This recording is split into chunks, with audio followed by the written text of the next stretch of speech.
La réalité du Saint-Esprit. Le Saint-Esprit de Dieu est peu connu par les chrétiens parce que plusieurs ne l'ont pas encore revêtu et même pour ceux qui l'ont revêtu, il demeure un mystère. La lecture de ce livre vous permettra de le revêtir, de connaître son langage et de découvrir les mystères cachés de sa personne.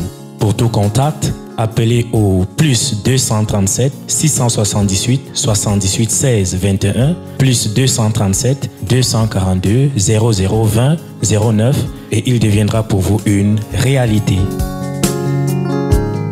La réalité du Saint-Esprit, un livre écrit par le révérend pasteur Caleb Ngwa à Tangana.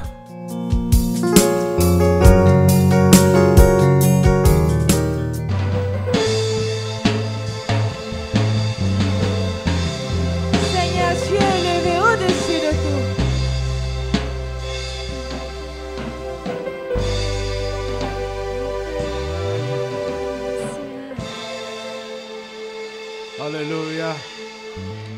Merci Jésus. Élève ce nom, le nom de Jésus. Il est au-dessus de tous les noms. En ce nom, tout genou doit fléchir. Dans les cieux, sur la terre et sous la terre. Et toute langue doit confesser qu'il est Seigneur à la gloire de Dieu le Père. Bénis ce nom-là ce matin. Ce nom qui nous a sauvés. Ce nom qui nous guérit. Ce nom qui nous délivre des situations compliquées. Bénissez ce nom-là ce matin. Le nom de Jésus, le nom du Sauveur. Bénissez ce nom-là ce matin. Ce nom-là te sauve. Quand il est prononcé, tu l'acceptes avec foi. Quelle que soit ta situation, il te sauve. C'est la signification de ce nom-là. Le Sauveur. Jésus Sauveur. Jésus Sauveur. Ce nom-là te sauve de ta situation. Ce nom-là te guérit ce matin. Ce nom-là te relève ce matin. Quelle que soit ta chute. Quelle que soit ta chute. Ce nom-là te relève ce matin. Le nom de Jésus te relève ce matin. Sois relevé au nom de Jésus. Sois restauré au nom de Jésus. Sois restauré au nom de Jésus. Sois restauré au nom de Jésus. Sois délivré au nom de Jésus. Sois guéri au nom de Jésus. Ce nom te sauve ce matin. Il te sauve ce matin. Il te sauve ce matin. C'est ce nom que tu dois crier devant n'importe quelle situation. Et sois rassuré que tu es délivré, que tu es sauvé. Quand tu cries ce nom-là, quand tu cries ce nom-là, le nom de Jésus, le nom de Jésus, le nom du Sauveur, il te sauve ce matin. Il te sauve ce matin. Il te sauve ce matin. Il te sauve ce matin. Il te sauve ce matin. Il te sauve ce matin. Il te sauve ce matin. Il te sauve ce matin. Au nom de Jésus. Ces tribulations, ces combats, ces batailles, ces bagarres, ces luttes dans lesquelles tu es impliqué, prononce le nom de Jésus. Crie Jésus. Crie Jésus ce matin. Crie Jésus ce matin. Crie Jésus ce matin. Crie Jésus ce matin. Crie Jésus ce matin. Jésus, sauve-moi. Jésus, sauve-moi. Crie à lui ce matin. Crie à lui ce matin. Crie à lui ce matin. Ce nom-là te sauve. Ce nom-là te libère. Ce nom-là te transforme. Il te transforme. Il te libère ce matin.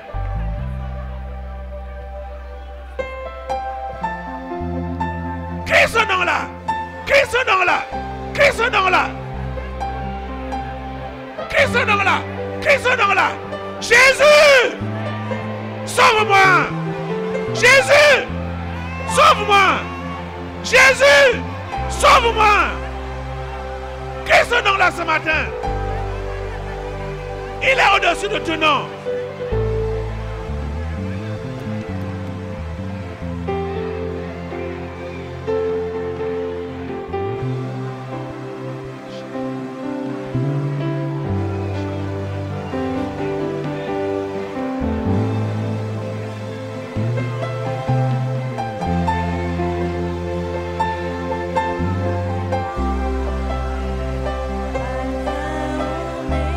Crie son nom là ce matin. Crie son nom là ce matin. Dis Jésus. Dis Jésus. Sauve-moi ce matin. Sauve-moi ce matin.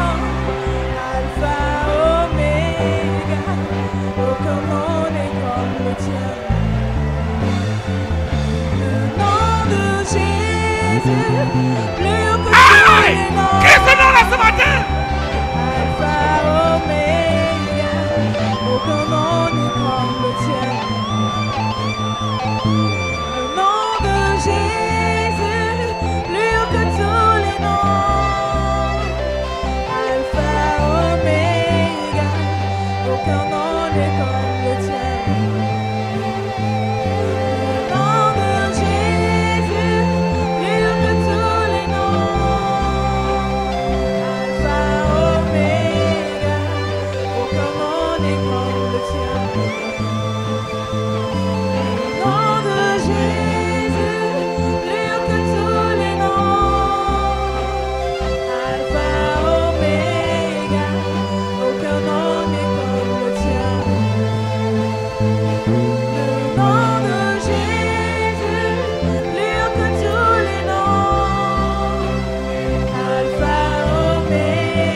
Nous crions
genou fléchit, tout genou fléchit. Son nom c'est Jésus. Jésus, toute langue confesse qu'il est Seigneur. Et tout genou fléchit. Alléluia, Jésus.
seul nom. Alléluia. Alléluia. Le seul nom. Aucun nom n'est comme ce nom-là. Merci Jésus. Alléluia. Tout genou doit fléchir devant ce nom-là. Dans les cieux, sur la terre et sous la terre. Vous voyez comment ce nom-là fait sortir les démons des abîmes.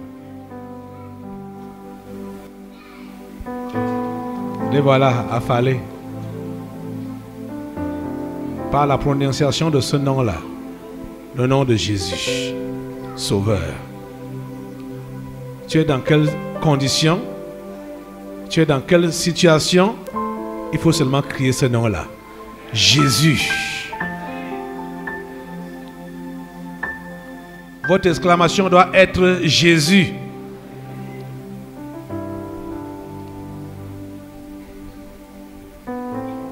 Et non les histoires salissantes qu'on entend souvent dans les exclamations. Quand tu t'exclames, quand tu cries, ça doit être ce nom-là que tu dois crier. Dans toutes les situations, tu dois crier Jésus. Tu dois crier Jésus. Amen. Amen. Merci Seigneur. Asseyez-vous un instant. Venez avec le micro. Qui es-tu là?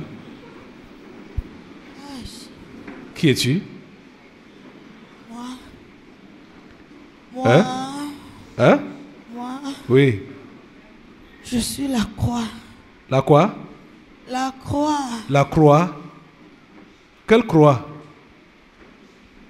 La croix. Quelle croix? Supposé être celui que...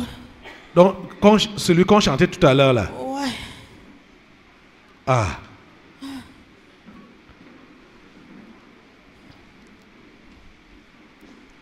Une croix était ici jeudi. Ce n'était pas toi? Non. Hein? Mais il y a combien de croix? Tu peux faire ta croix. L'autre fait sa croix. Oui. N'importe qui peut faire sa croix. Donc ça a beaucoup de multiplication. Bien sûr. Et beaucoup de signification. Bien sûr. Toi, tu es laquelle?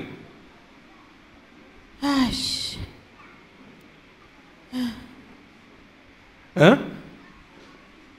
Moi? Oui. Je suis fatiguée. Oui, tu es laquelle? On ne t'a pas prononcé ici.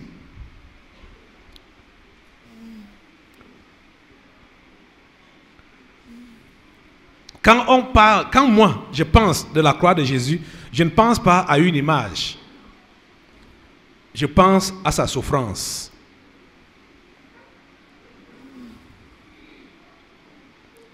C'est donc sur moi qu'on a jeté tous les mots que vous aviez ce matin. Je suis fatiguée. Je suis fatiguée. Qui a jeté ça sur toi? C'est celui dont vous avez appelé.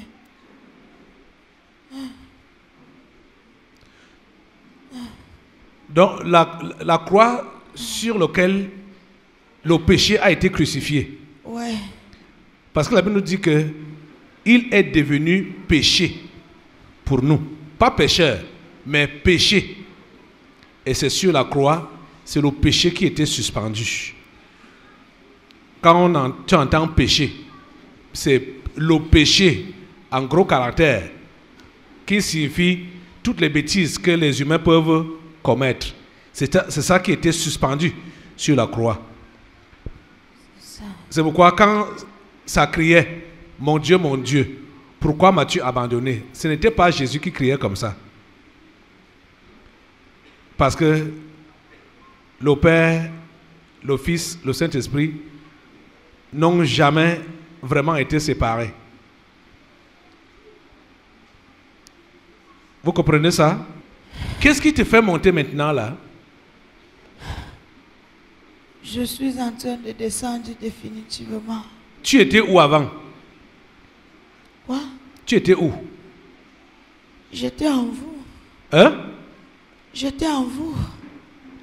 Eh, pas en moi, hein? En vous. En vous? Ouais. Pas en moi. En eux.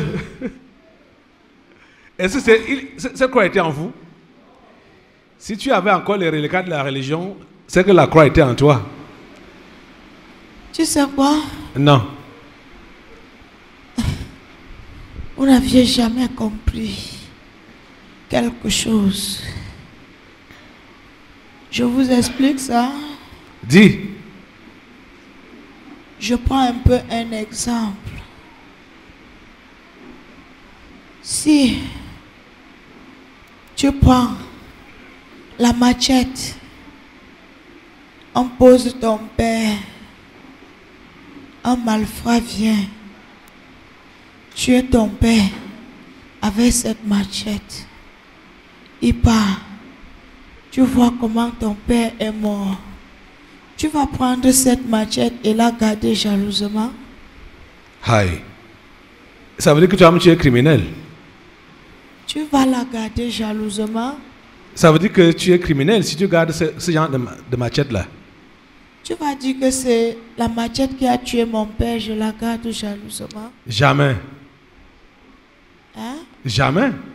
Il faut être un criminel pour avoir une telle pensée. Tel était dans votre cas. Le cas des humains. Ouais. C'est la religion qui les a déformés comme ça. Ceux qui portaient toujours les croix. Ceux qui portaient toujours les croix. Ouais. Disant que c'est la croix de Jésus. Voilà. Elle est vide. Jésus n'est pas sur ça. Voilà. Ouais. Ceux qui ont cru, soi-disant, et qui portaient encore leurs problèmes sur eux. Ceux qui ont cru, qui gardaient encore leur vie en eux.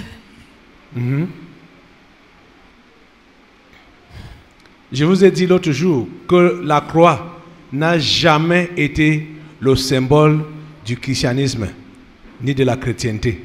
Jamais. Comprenez ça aujourd'hui. Comprenez ça une fois pour toutes. Tout cela qui nous regarde, vous arborez la croix. Parce qu'on ne peut pas arborer la croix innocemment. Quand on arbore une croix, soit au cou, soit aux oreilles, soit n'importe où, c'est avec une arrière-pensée que Jésus est mort sur une croix. Les sectaires seuls savent le genre de croix qu'ils portent et pourquoi ils portent ça. Et ça, c'est aussi pour aveugler les innocents et les religieux simples. Il y a les religieux simples et les religieux compliqués. Hein? Non. Ils savent la valeur de la croix pour eux. Les qui? Ce que tu appelles là. Les sectaires. Oui. Mais c'est ça que j'ai dit. Ils savent ce qu'ils font. Et ils font ça pour, comment dire, entraîner les simples derrière eux. C'est le pouvoir du péché. Le pouvoir du péché. Puisque le péché a été crucifié sur la croix. Donc quand eux ils portent ça, c'est le pouvoir, c'est pour s'asseoir dans le péché, dans le mal. Vous avez suivi l'illustration. Une machette qu'un bandit a utilisée pour tuer ton père. Toi, tu prends la machette là, tu gardes ça jalousement. Ça, c'est la machette qui a tué mon père. Hein? Tu fabriques donc des petites machettes pour souvent porter au cou. Hein? Des petites machettes, tu portes au cou. D'autres, comme on a suivi pour le frère Olivier, une grosse machette, donc tu fabriques une grosse machette, tu prends ça sur ta cou. C'est la machette qui avait tué mon père. Hein? C'est quoi? Ça ne donne pas, ça n'a pas de sens. Vous voyez? C'est-à-dire, quand tu as vécu une telle scène, même n'importe quelle matière, tu auras même peur de ça, de toucher à ça. Parce que tu as un mauvais souvenir par rapport à ce qui s'est passé avec cette matière-là. Voilà. C'est ça, non? Tu as compris. Comment donc vous allez arborer la croix sur laquelle se sont reposés tous vos maux, vos problèmes, vos maladies, vos souffrances? Et pas, quand je dis vous, hein, c'est pour le monde entier. Vous prenez ça. Je suis chrétien. Je suis bishop, évêque, archevêque. Eux, ils portent leur grosse croix, ça arrive jusqu'ici au bas-ventre. Ils marchent. Alors qu'ils savent. Hein? Ils savent. Eux, ils savent. Ils savent parce que c'est leur mission de détruire les gens. Ils se vantent. Et ils se vantent. Oui. D'avoir tué le roi. Et ils présentent. Oui. Ouais. Le pape avec une grosse canne comme ça, avec la croix dessus et un gringalet dessus là, pour montrer au monde entier que c'est nous qui l'avons tué. C'est nous qui l'avons tué. Vous vouliez un sauveur, non? Vous attendiez un sauveur, non? La réalité du Saint-Esprit. Le Saint-Esprit de Dieu est peu connu par les chrétiens parce que plusieurs ne l'ont pas encore revêtu et même pour ceux qui l'ont revêtu, il demeure un mystère. La lecture de ce livre vous permettra de le revêtir, de connaître son langage et de découvrir les mystères cachés de sa personne. Pour tout contact, appelez au plus 237 678 78 16 21 plus 237 242 0020 09 et il deviendra pour vous une réalité. La réalité du Saint-Esprit, un livre écrit par le révérend pasteur Caleb Ngwa